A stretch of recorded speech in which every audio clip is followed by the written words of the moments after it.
It was supposed to be the perfect birthday. A day I had been looking forward to for weeks.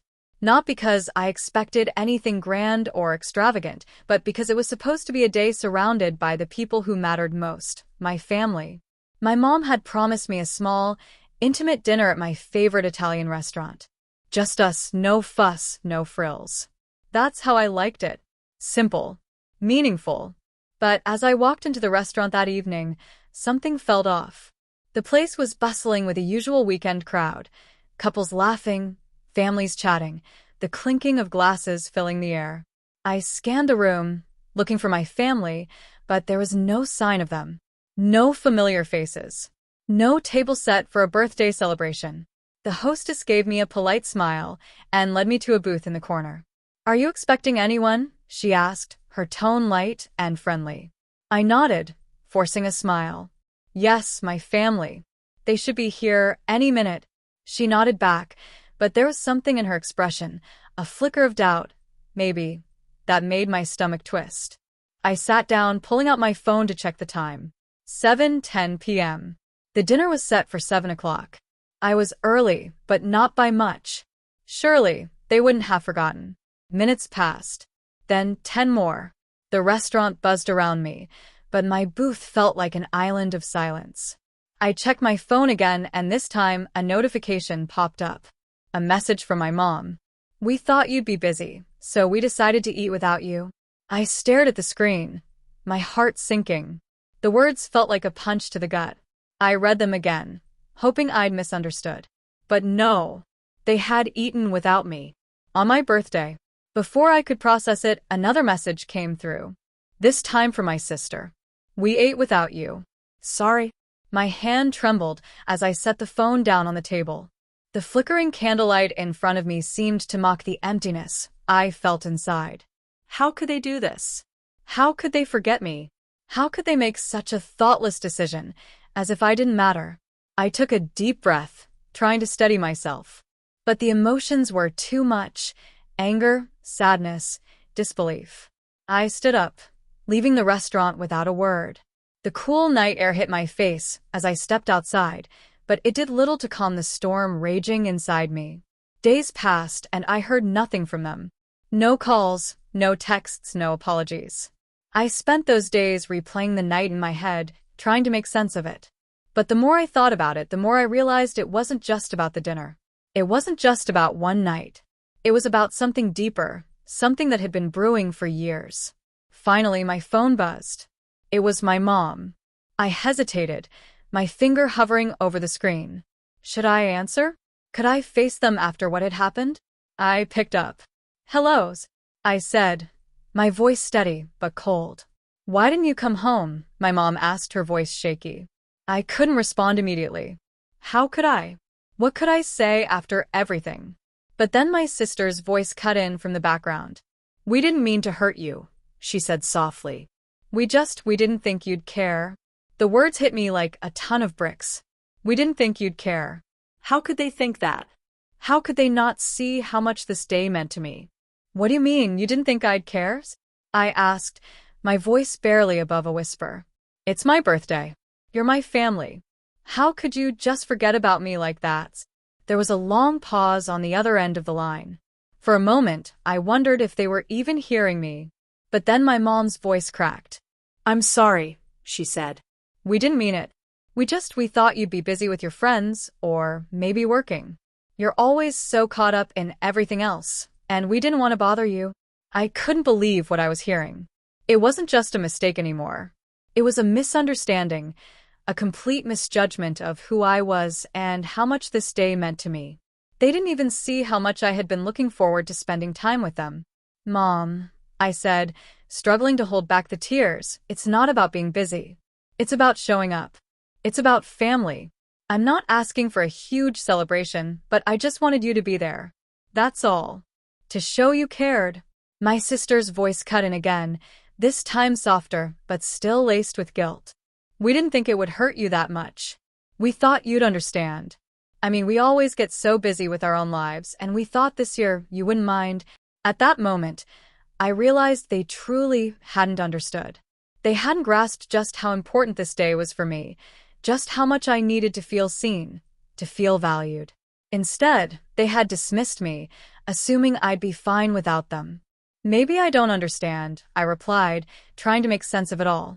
But I feel like this is something you should have known. That I wanted to be with you. Another silence fell.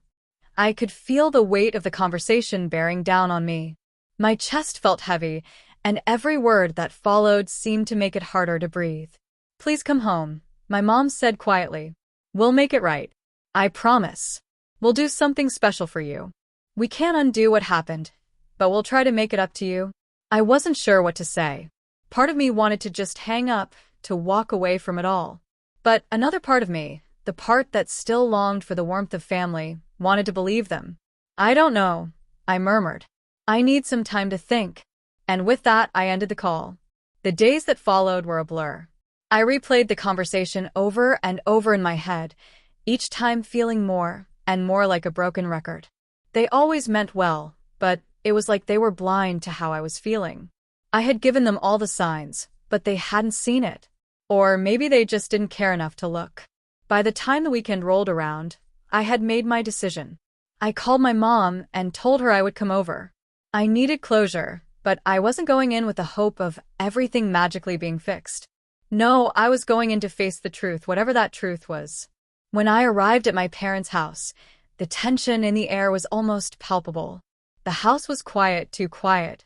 My mom and sister were sitting at the kitchen table, their eyes flicking nervously to the door as I walked in. They looked guilty, but not sorry enough to have truly understood the weight of what they had done. Hey, I said, trying to keep my voice neutral, but even I could hear the hurt in it. My mom stood up first, her arms open as if she were trying to comfort me. But I couldn't shake the feeling that it was all too late for that. I stepped back, not wanting to be embraced just yet. Can we talk? She asked, her voice soft, vulnerable even. I nodded, pulling out a chair and sitting down. My sister didn't say anything. She just stared at her hands, the guilt eating away at her from the inside. I'm sorry, my mother began. I know I hurt you. I didn't mean for any of this to happen. I thought you'd be okay, that you wouldn't care if we went ahead and ate. But I was wrong. I should have waited for you. I should have made more of an effort. I felt my heart tighten. It wasn't enough to hear her say sorry. It wasn't enough to fix the hole that had been left in my chest. I had wanted more than just words. I wanted them to show me they understood why it mattered. I don't think you do understand, Mom, I replied, my voice trembling slightly. It's not just about the dinner. It's about the fact that I've been invisible for so long, that no one seems to notice when I'm struggling, when I need help, when I need support. It's like I'm just here, like I'm not even part of this family sometimes. My mom's face twisted with pain, as if my words had pierced her. And for a second, I wondered if she had finally heard me. But then my sister spoke up, her voice barely audible. We just didn't think you'd care, she repeated, her words laced with confusion and regret. We thought maybe you wouldn't want to spend your birthday with us. You're always so busy, always doing something. We didn't want to bother you. I shook my head, the frustration bubbling up inside me. It's not about being busy. It's about making me feel like I matter. Every year, I make the effort to be there for everyone, to show up, even when it's hard. But when it's my turn, you guys can't even be bothered to show up. The room fell into a heavy silence. I could see my mother's eyes starting to well up with tears, and my sister was biting her lip, fighting back her own emotions. But this wasn't about tears or apologies anymore. This was about something deeper that needed to be addressed. I don't want to fight, I said, feeling exhausted. I just need you to understand why this hurts so much. I'm tired of feeling like I'm always the one left behind. I waited for them to say something, anything to show that they truly got it. But instead, it was my mother who broke the silence. We failed you, haven't we? She whispered. And that was it. The dam broke. It wasn't just about the dinner or the birthday or the years of neglect. It was about something more, something I hadn't realized until that moment. It wasn't just that they had let me down. It was that I had let myself down by not standing up for what I needed from them, by not expecting more. But just when I thought I was about to get the answers I had been looking for, something happened that I didn't expect, a confession that would change everything.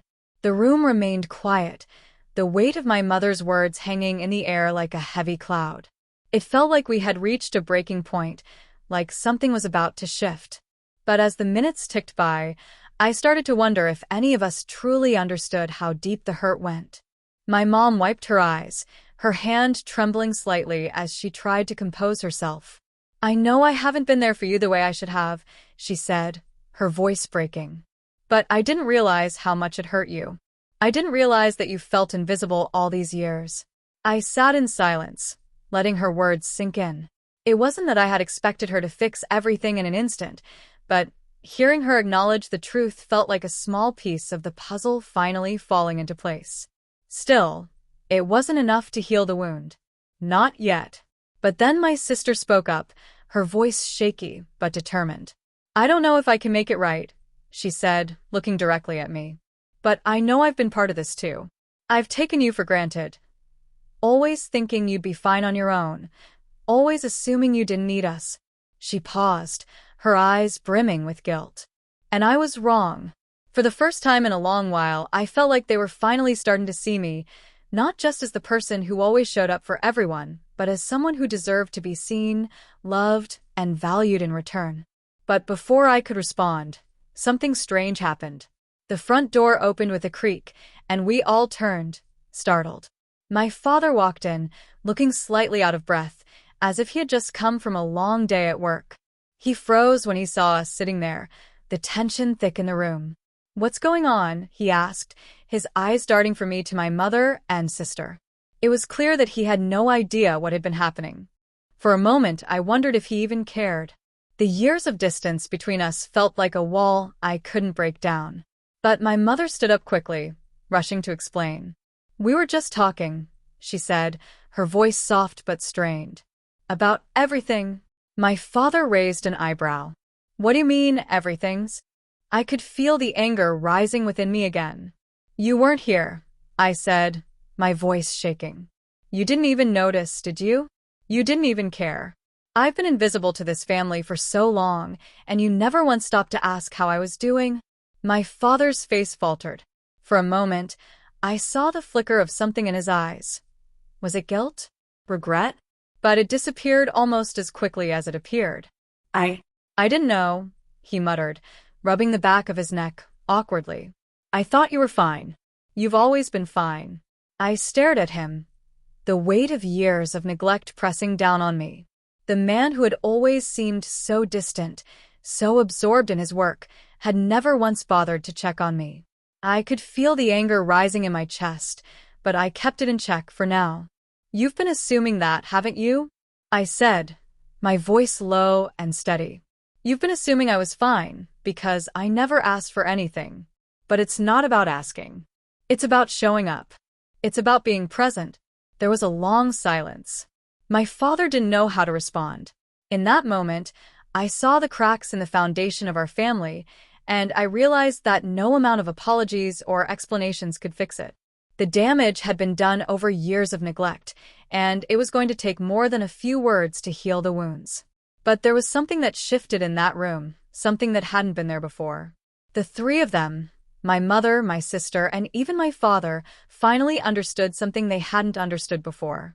I wasn't just a part of the family by default. I was a person who deserved attention, love, and care. I wasn't invisible anymore. As I sat there, the emotions swirled within me. I felt anger, pain, relief, and even a strange sense of closure. But there was still one question that lingered in the back of my mind. Could things really change? Could we fix this? Or had the damage been done too long ago? Before I could ask myself any more questions, my father surprised me. He took a deep breath, his face softening as he stepped toward me. "Maybe we've all taken you for granted," he said quietly. "Maybe it's time we stop pretending everything's okay and start doing better." I didn't know what to say to that. I wanted to believe him, to believe that things could get better. But a part of me knew that it wasn't just words that would change things. It would take actions, consistency, and effort. But for the first time in a long time, I felt like there was hope. There was a chance.